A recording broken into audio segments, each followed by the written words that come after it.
ತಮ್ಮೆಲ್ಲರಿಗೂ ಮಕರ ಸಂಕ್ರಾಂತಿ ಹಬ್ಬದ ಹಾರ್ದಿಕ ಶುಭಾಶಯಗಳನ್ನು ತಿಳಿಸುತ್ತಾ ಈ ಹಬ್ಬವನ್ನು ನಾವು ವಿಶೇಷವಾಗಿ ಕೃಷಿಕರ ಹಬ್ಬವಾಗಿ ಆಚರಿಸುವುದು ರೂಢಿಯಲ್ಲಿದೆ. ಆದರೆ ಇದಕ್ಕೆ ಹಲವಾರು ವೈಜ್ಞಾನಿಕ ಕಾರಣಗಳು ಸಹ ಇವೆ.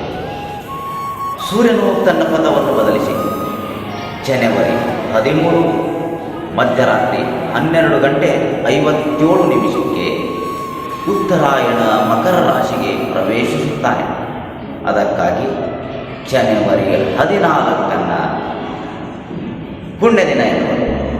ಕಾರಣ, ಭಗೀರಥ ಮಹರ್ಷಿ ತನ್ನ ಪೂರ್ವಜರಿಗಾಗಿ ಭೂಮಿಗೆ ಕರೆತಂದ ದೇವಗಂಗೆ ಭಾಗೀರಥಿಯು ಕಪಿಲ ಮುನಿಯ ಆಶ್ರಮವನ್ನು ಪ್ರವೇಶಿಸಿದ ದಿನ. ಹೀಗಾಗಿ ಈ ದಿನವನ್ನು ಪಾಪನಾಶಕ ದಿನವೆಂದೂ ಸಹ ಕರೆಯುವರು.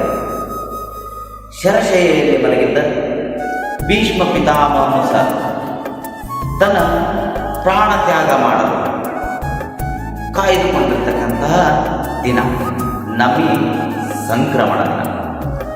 ಕೃಷಿ ಪ್ರಧಾನವಾದ ಭಾರತದಲ್ಲಿ ಮಕರ ಸಂಕ್ರಮಣ ಹಬ್ಬಕ್ಕೆ ವಿಶೇಷವಾದ ಸ್ಥಾನ.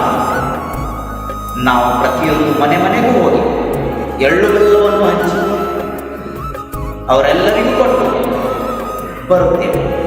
ಅದರ ಹಿಂದೆಯೂ ವೈಜ್ಞಾನಿಕ ಕಾರಣಗಳಿವೆ. ಚಳಿಗಾಲದಲ್ಲಿ ನಮ್ಮ ದೇಹದಲ್ಲಿನ ಎಣ್ಣೆ ಅಂಶ ಕಡಿಮೆಯಾಗ ದೇಹಕ್ಕೆ ಬೇಕಾದ ಎಣ್ಣೆ ಅಂಶ ಮತ್ತು ಖನಿಜಯುಕ್ತ ಪದಾರ್ಥ ಅವುಗಳನ್ನು ಸೇವಿಸಿ ಎನ್ನುವುದರ ಸೂಚನೆಯೂ ಆಗಿದೆ. ಈ ಹಬ್ಬದಲ್ಲಿ ಅದಕ್ಕಾಗಿಯೇ ನಾವು ಎಣ್ಣೆ ಸ್ನಾನವನ್ನು ಸಹ ಮಾಡುತ್ತೇವೆ. ಅದರ ಹಿಂದೆಯೂ ಸಹ ವೈಜ್ಞಾನಿಕ ಕಾರಣಗಳಿವೆ.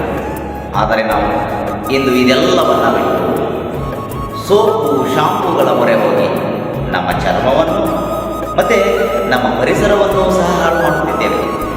ಅದಕ್ಕಾಗಿ ನಾವು ಸೋಪು ಮತ್ತು ಶಾಂಪೂಗಳನ್ನು, ರಾಸಾಯನಿಕಗಳನ್ನು ಬಳಸದೆ ನಾವು ಕಡಲೆ ಹಿಟ್ಟನ್ನು, ಸೀಗೆಕಾಯಿ ಪುಡಿಯನ್ನು ಮತ್ತು ಅಂಟುವಾಳು ಕಾಯಿಗಳು ಅಂತ ಬರ್ತವೆ, ಅವುಗಳನ್ನು ಬಳಸಿ ನಮ್ಮ ಚರ್ಮವನ್ನು ಮತ್ತು ನಮ್ಮ ಪರಿಸರವನ್ನು ಎರಡನ್ನೂ ರಕ್ಷಿಸುವ ಜವಾಬ್ದಾರಿ ನಮ್ಮ ಮೇಲಿದೆ.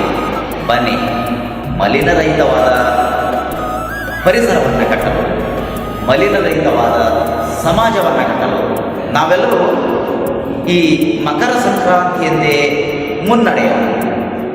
ಈ ವರ್ಷ ಭೂದೇವಿಯ ಮಕ್ಕಳಾದ ರೈತರಿಗೆ ಅವರ ಶ್ರಮಕ್ಕೆ ತಕ್ಕ ಫಲ, ಸುಖ, ಸಂತೋಷ, ನೆಮ್ಮದಿಯೂ ಸಿಗಲಿ ಎಂದು ಹಾರೈಸುತ್ತಾ ಮತ್ತೊಮ್ಮೆ ತಮ್ಮೆಲ್ಲರಿಗೂ ಮಕರ ಸಂಕ್ರಾಂತಿ ಹಬ್ಬದ ಶುಭಾಶಯಗಳು.